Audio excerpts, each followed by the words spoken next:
बहुत दूर एक छोटे से गांव में एक प्यारी सी बच्ची रहती थी, मीरा।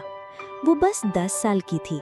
उसकी आंखों में दुनिया के लिए मासूम सपने थे, लेकिन हाल ही में उसके गांव में कुछ ऐसा हुआ जिससे सब कुछ बदल गया।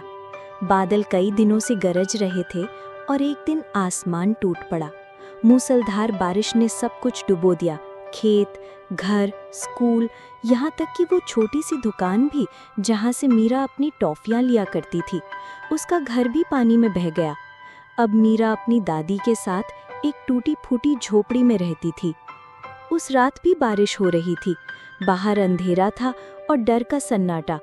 मीरा कांप रही थी। उसकी भीगी गुड़िया उसके हाथ में थी, जैसे वो भी डर के मारे थर-थर कांप रही हो।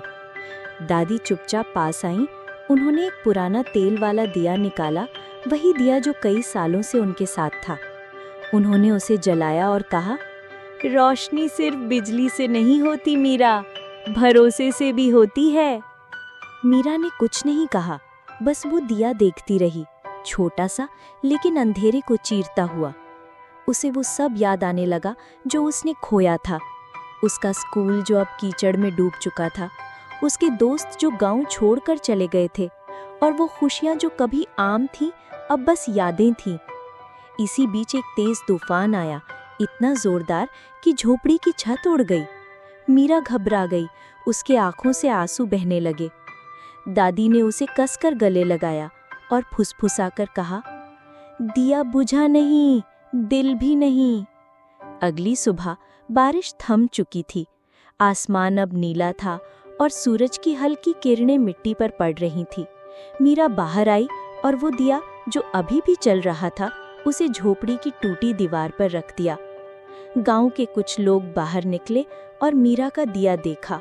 वो रुक गए, फिर एक एक करके सबने अपने घरों से दिए निकाले और जलाए।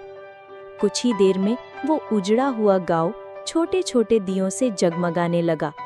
हर घर से रोशनी की एक किरण बाहर आ रही थी, मानो अंधेरे से लड़ने की हिम्मत सब में लौट आई हो। मीरा दादी का हाथ पकड़े खड़ी थी। उसकी आंखों में अब डर नहीं, उम्मीद थी।